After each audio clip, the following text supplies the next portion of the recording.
ചോദ്യപേപ്പർ ചോർച്ച ആരോപണങ്ങളുടെ പശ്ചാത്തലത്തിൽ നീറ്റ് പരീക്ഷ റദ്ദാക്കിയിരിക്കുകയാണ്. മെയ് 3 നടത്തിയ പരീക്ഷയാണ് ഇപ്പോൾ റദ്ദാക്കിയത്. പുതുക്കിയ തീയതി ഉടൻ അറിയിക്കുമെന്നാണ് അറിയാനാവുന്നത്. സായ് കുമാർ കൂടുതൽ വിവരങ്ങളുമായി. സായി, വിവാദ നീറ്റ് പരീക്ഷ റദ്ദാക്കിയിരിക്കുന്നു. ചോദ്യപേപ്പർ ചോർച്ചയെ തുടർന്നാണ് പരീക്ഷ റദ്ദാക്കിയിരിക്കുന്നത്. ഈ ചോദ്യപേപ്പർ ചോർച്ചയുമായി ബന്ധപ്പെട്ട് കോൺഗ്രസ് ഗുരുതരമായ ആരോപണങ്ങൾ ഉയർത്തുന്ന പശ്ചാത്തലം കൂടിയുണ്ട്. ഇനിയിപ്പോൾ ഉദ്യോഗാർത്ഥികളെ സംബന്ധിച്ച് കാത്തിരിക്കണം, ആ തീയതി എപ്പോൾ അറിയും എന്ന് അറിയാൻ വേണ്ടി. എന്താണ് ഇപ്പോൾ നമുക്ക് ലഭിക്കുന്ന പുതിയ വിവരങ്ങൾ?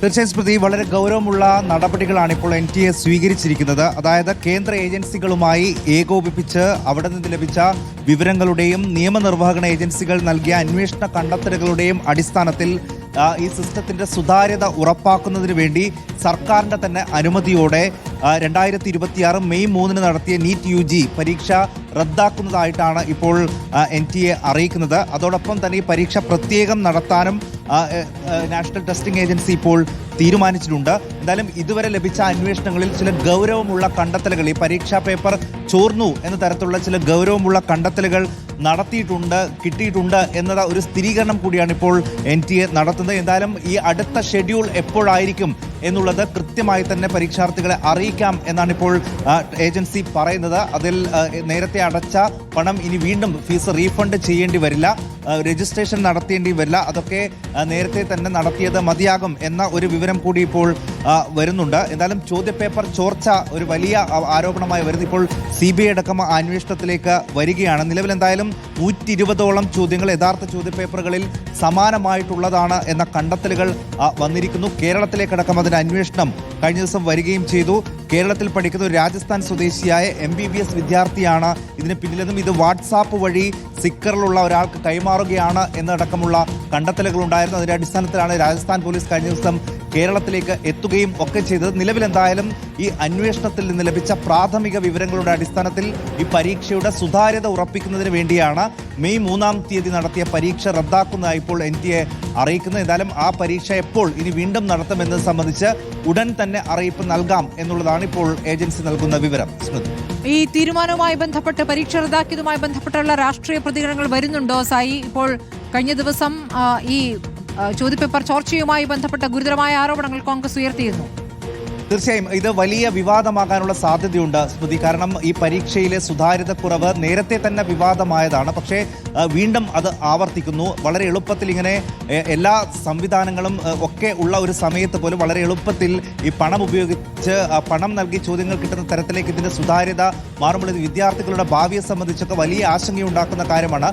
ഒരു സുതാര്യതയും ഇല്ലാതെയാണ് ഇത്തരം പരീക്ഷകൾ നടത്തുന്നത് എന്ന ഒരു വിമർശനം കോൺഗ്രസ് അടക്കം നേരത്തെ തന്നെ ഉയർത്തുന്നുണ്ട്. നേരത്തെയും പല പരീക്ഷകളിൽ ഇത്തരത്തിലുള്ള ക്രമക്കേടുകൾ കണ്ടപ്പോൾ അതിൻ്റെ സുതാര്യത ഉറപ്പാക്കാൻ പലവിധ കാര്യങ്ങൾ ചെയ്യുന്നുണ്ട് എന്ന് കേന്ദ്രമൊക്കെ അവകാശപ്പെട്ടതാണ്. പക്ഷേ സായികുമാർ, ഇപ്പോൾ ഇതിൽ 720 മാർക്കിന്റെ പരീക്ഷയിൽ 600 മാർക്കിന്റെ ചോദ്യങ്ങളും ചോർന്നു എന്നുള്ള വിവരമാണ് ഇപ്പോൾ അന്വേഷണത്തിൽ കണ്ടെത്തിയിരിക്കുന്നത്. അതിൽ വിദ്യാഭ്യാസ മാഫിയയും ഉദ്യോഗസ്ഥരും തമ്മിലുള്ള ഒത്തുകളിയാണെന്നും കോടികളുടെ കച്ചവടം ഈ ചോദ്യങ്ങൾ ലീക്ക് ചെയ്യുന്നതിൽ നടന്നിട്ടുണ്ട് എന്നതടക്കമുള്ള ആരോപണങ്ങൾ ഉയരുകയാണ്. അതിന്റെ ഗൗരവം ആ രൂപത്തിലേക്ക് മാറുന്നു. രാജസ്ഥാൻ സ്പെഷ്യൽ ഓപ്പറേഷൻസ് ഗ്രൂപ്പിന്റെ അന്വേഷണത്തിലാണ് ഈ ഞെട്ടിക്കുന്ന വിവരങ്ങൾ ഇതിനകം പുറത്തു വന്നിരിക്കുന്നത്.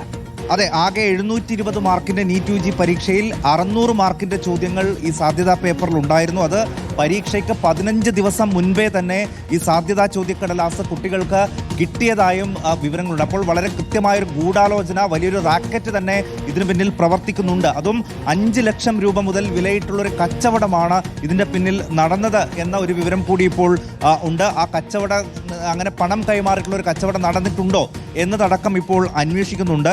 ചോദ്യപേപ്പർ ഒന്നിന് 20,000 മുതൽ 2 ലക്ഷം രൂപ വരെ ഈടാക്കിയെന്നുള്ള വിവരങ്ങളടക്കം ഞെട്ടിക്കുന്ന വിവരങ്ങളാണ്. പരീക്ഷയുടെ തലേ ദിവസം രാത്രിയായപ്പോഴേക്കും 30,000 രൂപയ്ക്ക് വരെ പേപ്പർ വിറ്റഴിക്കപ്പെട്ടുവെന്നും റിപ്പോർട്ടുകൾ പറയുന്നുണ്ട്. സായികുമാർ, തീർച്ചയായും ആ 30,000 രൂപ വരെ വിലയിടുന്നു. ഇങ്ങനെ എത്ര പണം ഇതിന്റെ ഭാഗമായി കൈമാറ്റം ചെയ്യപ്പെട്ടിട്ടുണ്ട് എന്നതടക്കമുള്ള കാര്യങ്ങൾ കണ്ടെത്താൻ ഡിജിറ്റൽ തെളിവുകളടക്കം ശേഖരിച്ചുകൊണ്ടുള്ള അന്വേഷണം നടത്തുന്നു എന്നാണ് ഇപ്പോൾ പോലീസ് പറയുന്നത്. ഈ അന്വേഷണ സംഘം പിടിച്ചെടുത്ത ഫോണുകൾ ഒരു നിർണായകമായ തെളിവായിട്ടുണ്ടല്ലോ. പലതവണ ഫോർവേഡ് ചെയ്ത മെസ്സേജുകളായിട്ട് ഈ ചോദ്യങ്ങൾ കണ്ടെത്തുകയായിരുന്നു. അങ്ങനെയാണ് ഈ സംശയം ഉയരുന്നത്. തീർച്ചയായും ആ അന്വേഷണമാണ് സ്മൃതി യഥാർത്ഥത്തിൽ കേരളത്തിലേക്ക് എത്തുന്നത്. കേരളത്തിൽ പഠിക്കുന്ന ഒരു മെഡിക്കൽ വിദ്യാർത്ഥി രാജസ്ഥാനിലെ കൂട്ടാളിക്ക് ഈ സാധ്യതാ ചോദ്യക്കടലാസ് അയച്ചതായി കണ്ടെത്തുന്നത് വാട്സാപ്പ് വഴി അയച്ചു. അങ്ങനെയാണ് ഈ ഫോൺ ഫോൺ പിടിച്ചെടുത്തത് വഴിയാണ് അത്തരത്തിലുള്ള കൂടുതൽ വിവരങ്ങൾ ലഭിച്ചത്. ഇനി ഇതിന്റെ എത്രമാത്രം വലിയ തട്ടിപ്പുകൾ നടന്നു എന്നത് സംബന്ധിച്ച് ഡിജിറ്റൽ തെളിവുകളാണ് ഈ കേസിൽ ഇനി നിർണായകമാവുക. നിലവിൽ എന്തായാലും ഇപ്പോൾ ഈ ഏജൻസി പറയുന്നത് പ്രാഥമികമായി ലഭിച്ച തെളിവുകൾ തന്നെ ഇത് വ്യാപകമായി ചോർന്നിട്ടുണ്ട് എന്ന ഒരു സ്ഥിരീകരണം കൂടിയാണ് ഇപ്പോൾ ഈ പരീക്ഷ റദ്ദാക്കലിലേക്ക് കൂടി എത്തിയിട്ടുള്ളത്. അപ്പോൾ അതിന്റെ സുതാര്യത ഉറപ്പിക്കുന്നതിന് വേണ്ടിയാണ് ഇപ്പോൾ ഈ പരീക്ഷ റദ്ദാക്കുന്ന നടപടിയിലേക്ക്, അതായത് അങ്ങേയറ്റത്തെ ഏറ്റവും കടുത്ത നടപടിയാണ് എന്ന് പറയേണ്ടി വരും. കാരണം എത്രയോ വിദ്യാർത്ഥികൾ ദൂരം താണ്ടിപ്പോയി പരീക്ഷ എഴുതിയതാണ്. ഇനി അവർക്ക് വീണ്ടും അതേ പരീക്ഷ എഴുതേണ്ടി വരിക എന്നുള്ളത് വലിയ ബുദ്ധിമുട്ടുണ്ടാക്കുന്ന കാര്യമാണ്. പക്ഷേ മറ്റ് നിർവാഹമില്ല എന്നുകൂടി പറഞ്ഞുകൊണ്ടാണ് ഇപ്പോൾ പരീക്ഷ റദ്ദാക്കുന്ന ഒരു കടുത്ത തീരുമാനത്തിലേക്ക് തന്നെ ഏജൻസി എത്തിയിട്ടുള്ളത്. അടുത്ത തീയതി എപ്പോഴാണെന്ന് അറിയിക്കാം, ഫീസ് റീഫണ്ട് ചെയ്യേണ്ടതില്ല എന്നൊക്കെ പറയുന്നുണ്ടെങ്കിലും ഇതിന്റെ സുതാര്യത സംബന്ധിച്ച് വലിയ ആരോപണങ്ങളിലേക്ക് ഇത് പോവുകയും ചെയ്യും. 15 ദിവസം മുൻപ് തന്നെ ചോദ്യങ്ങൾ കിട്ടുന്നു. അതിൽ ഭൂരിഭാഗം ചോദ്യങ്ങളും ഇങ്ങനെ വാട്സാപ്പ് വഴി അയച്ചു കിട്ടുന്നു എന്ന് പറയുമ്പോൾ ഗുരുതരമായ വിവരങ്ങൾ പുറത്തേക്ക് വന്നതിന്റെ അടിസ്ഥാനത്തിലാണ് പരീക്ഷ തന്നെ റദ്ദാക്കിയിരിക്കുന്നത്. YS അഭിനന്ദ് കൂടി. അഭിനന്ദ്, ഇപ്പോൾ പരീക്ഷ റദ്ദാക്കിയിരിക്കുന്നു. അടുത്ത് റദ്ദാക്കിയ പരീക്ഷ ഉടൻ തന്നെ, പുതുക്കിയ തീയതി ഉടൻ തന്നെ അറിയിക്കുമെന്ന് പറയുന്നു.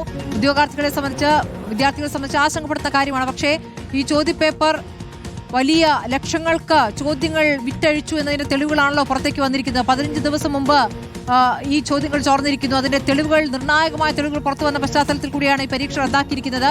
എന്താണ് അറിയാനാകുന്നത്?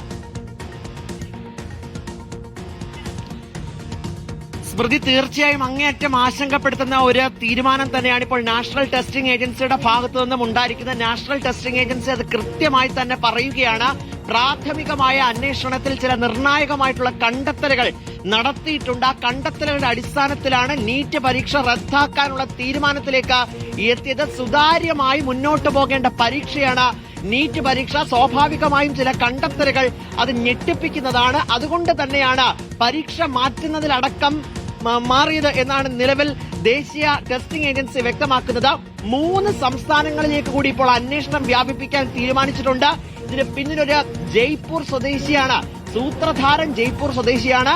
രാജസ്ഥാനിൽ ചുര സ്വദേശിയായിട്ടുള്ള നമ്മുടെ കേരളത്തിലെ MBBS വിദ്യാർത്ഥിയായ കുട്ടിയാണ്. ചോദ്യപേപ്പർ പലയിടത്തു നിന്നും ചോർത്തി രാജസ്ഥാനിലും പിന്നാലെ പല സ്ഥലങ്ങളിലേക്കും എത്തിക്കുകയും ചെയ്തത്. ഏതാണ്ട് 140 ചോദ്യങ്ങൾ ഇതുമായിട്ട് ബന്ധപ്പെട്ട് ഒരേപോലത്തെ സാമ്യമായിട്ടുള്ള ചോദ്യങ്ങളായിരുന്നു. അതിന്റെ കണ്ടെത്തലുകൾ കൃത്യമായിട്ട് ഇന്നലെ നമുക്ക് പുറത്തായതുമാണ്. കാരണം മെയ് 3-ാം തീയതി പരീക്ഷ നടക്കുന്ന ദിവസം മെയ് 1-ാം തീയതി രാജസ്ഥാനിൽ പല ഭാഗങ്ങളിലും ചോദ്യപേപ്പർ വിതരണം ചെയ്യുന്നു. മഹാരാഷ്ട്രയിലെ ചില കോച്ചിംഗ് സെന്ററുകളിലും ഇത് വിതരണം ചെയ്തിട്ടുണ്ട്. ആകെ 720 മാർക്കിന്റെ പരീക്ഷ, 140 ചോദ്യങ്ങൾ ഒരുപോലെ വരുന്നു. അതായത് ഏതാണ്ട് 540ഓളം മാർക്കിന്റെ ചോദ്യങ്ങൾ സാമ്യമുള്ളതാണ് ഈ ക്വസ്റ്റ്യൻ ബാങ്കുമായിട്ടുള്ളത് എന്നാണ് ഏറ്റവും പ്രധാനപ്പെട്ട കാര്യം. ഹാൻഡ് റിട്ടൺ ആയിട്ട്, അല്ലെങ്കിൽ പേന കൊണ്ട് എഴുതിയ ക്വസ്റ്റ്യൻ ബാങ്കാണ് പലയിടങ്ങളിലും വിതരണം ചെയ്യുകയും ചെയ്തത്. അങ്ങനെ അടക്കം നിർണായകമായ ചില കണ്ടെത്തലുകൾ നടത്തിയതിന്റെ അടിസ്ഥാനത്തിലാണ് ഇപ്പോൾ ദേശീയ ടെസ്റ്റിംഗ് ഏജൻസി നീറ്റ് പരീക്ഷ റദ്ദാക്കാനുള്ള തീരുമാനത്തിലേക്ക് എത്തുന്നത്. 3 സംസ്ഥാനങ്ങളാണ് പ്രധാനമായിട്ടും ഇപ്പോൾ അന്വേഷണം നടത്തുന്നത്. 1 രാജസ്ഥാൻ, 2 പഞ്ചാബ്, 3 മഹാരാഷ്ട്ര. ഇവിടങ്ങളിൽ നാഷണൽ ടെസ്റ്റിംഗ് ഏജൻസിയുടെ ഉദ്യോഗസ്ഥരും ഒപ്പം തന്നെ CBI ഉദ്യോഗസ്ഥരും നേരിട്ട് അവിടെ എത്തി കാര്യങ്ങൾ പരിശോധിച്ച് ഇപ്പോൾ അന്വേഷണത്തിലേക്കാണ് കിടക്കുന്നത്. പക്ഷേ ഏറ്റവും എടുത്തു പറയേണ്ട ഒരു കാര്യം, ഈ വിദ്യാർത്ഥികളെ സംബന്ധിച്ചിടത്തോളം അങ്ങേയറ്റം ആശങ്കപ്പെടുന്നതാണ്. കാരണം ഒരു നീറ്റ് പരീക്ഷയുടെ പ്രിപ്പറേഷൻ നമുക്ക് എത്രത്തോളമാണെന്ന് കൃത്യമായി അറിയാം. അതാണ് അപ്പോൾ മെയ് 3 പരീക്ഷ റദ്ദാക്കാതെ തരമില്ല എന്നുള്ളതാണ്. ആ നിലയ്ക്ക് ചോദ്യപേപ്പർ കോഴ നടന്നിരിക്കുന്നു എന്നുള്ളതാണ്. അപ്പോൾ സ്വാഭാവികമായും അന്വേഷണത്തിലെ CBI കിടക്കുമ്പോൾ പരീക്ഷ റദ്ദാക്കിയിരിക്കുന്നു. പുതുക്കിയ തീയതി വളരെ പെട്ടെന്ന് തന്നെ അറിയിക്കുമെന്നുള്ള വിവരമാണ് ഇപ്പോൾ പുറത്തേക്ക് വരുന്നത്.